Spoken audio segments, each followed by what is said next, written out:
ముగించాను. 5:31.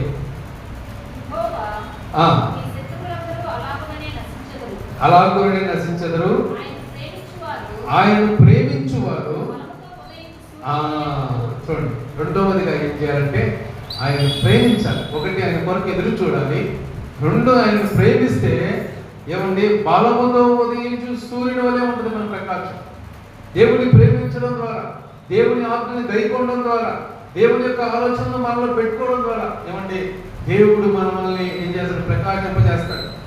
ఎట్లా ప్రకాశింపజేస్తాడంటే ఆయన బలంతో, హీ స్ట్రెంగ్త్, మంది కాదు, ఆయన బలంతో మనల్ని ఏం చేస్తాడంటే ఉదయింపజేస్తాడు. అయితే మనం ఏం చేయాలంటే, మనం ఉదయించాలంటే, పైకి లేచి తేజరిల్లాలంటే, యెషయా 61 కూడా ఉంది, లెమ్ము తేజరిల్లుము, యెహోవా మహిమ హిస్ గ్లోరీ అపాన్ యు, నీ మీద ఉదయించు.